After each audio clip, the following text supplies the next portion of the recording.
Hey Rebel Rouser, I'm Alan Voivod and this is Star Wars 7x7, your daily dose of Star Wars joy. And thank you so much for joining me for it. So a while back I got an invite from Brown, leader of the Hyperspace Heroes podcast, subtitled The Legend of Brown Squadron.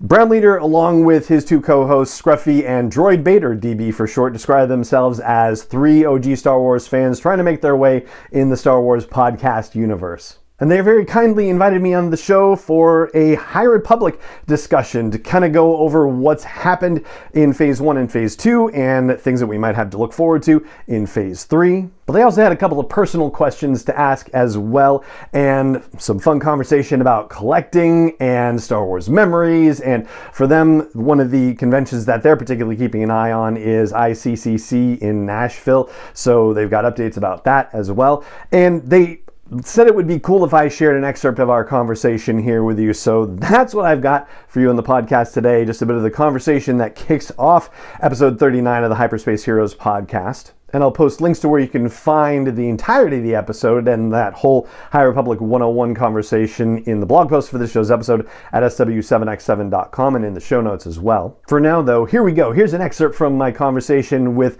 Brown Leader and Droid Bait and Scruffy from the Hyperspace Heroes podcast. The reason I reached out to you to talk about it is because you talk about everything, like you said, everything Star Wars. So we wanted to bring you on to talk about High Republic, and we're going to do that in a minute. But one thing that we ask all of our guests when they come on the show for the first time is, what does Star Wars mean to you? So my answers to that are probably not going to be unfamiliar. But two things that jump to mind are hope and found family. And so for me, Star Wars has always been just a very hopeful thing. It taught me to kind of consider the idea that there was something available to me that was greater than the life that I had been born into. So I grew up in the suburbs of the San Fernando Valley in California, where when I was growing up, the per capita suicide rate of people in the valley was the highest in the nation. And it was a situation where you kind of either were going to live there your entire life, or you were not going to live there your entire life, to, put it kind of bluntly.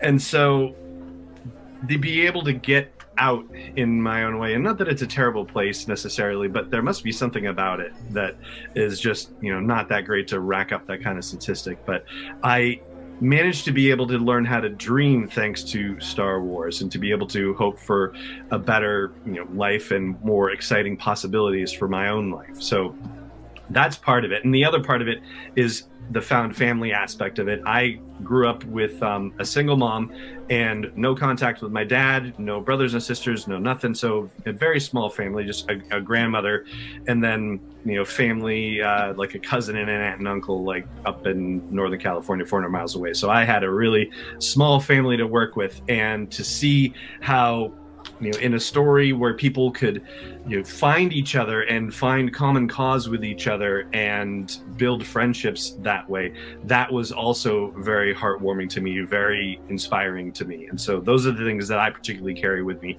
when it comes to Star Wars. That's awesome. Yeah, and like you said, kind of a familiar thing, and I think, and you mentioned something in there about your imagination, and it's something that I know we're going to talk about on an upcoming episode is the value, and I think for our generation, the value of headcanon, and what we as first generation fans, it really created in us as a generation, I think, and how I think it is just as important to Star Wars as anything else is that Lucasfilm actually produces. But no, great answer. And thank you for sharing that. We really appreciate that. Yeah. Guys, did you have any other follow-up questions before we jump into High Republic? Yeah, I do. What's your first Star Wars memory?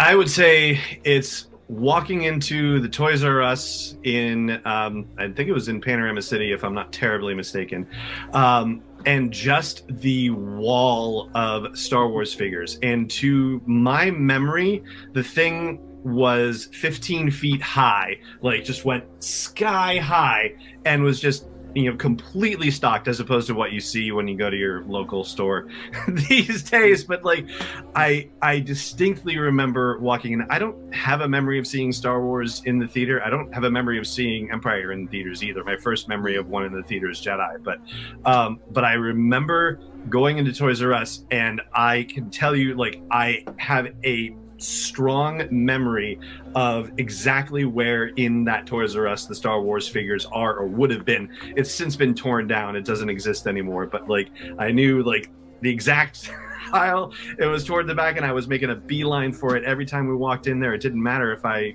was able to get anything or not. I just wanted to sit there and go, oh, and stare and wonder at all of it. That is really my first Star Wars memory. That's relatable. Very relatable. Absolutely. Well, clearly you're a collector based on what's going on behind you there. What was your first figure? Do you remember that? Oh gosh, I do not. It'll definitely be one of the original 24. But yeah, I can't say for sure. Yeah, I can't remember mine either, but it just amazes me how some people can. Mm-hmm. Yeah, I had that case. I had the case. Do you remember the case? It was like the two trays that you would stack on top of each other, and it had like, like 4 across the top and 4 across the bottom that were the same height, and then on the ends it had 2 that were taller for Chewbacca and IG-88. And yes, exactly, and the smaller ones for the droids, like that. Yeah, and I remember being obsessed because the little insert that they put into there, it had 3 stormtroopers in the picture, and I was like, I have to have 3 stormtroopers because this is what's in this thing. So okay, welcome to my next mission. As soon as I complete the figure collection, I only have 4 left to get. Oh. And then my next mission is to get the first case I remember having, which was the first final case from A New Hope, and actually doing just that.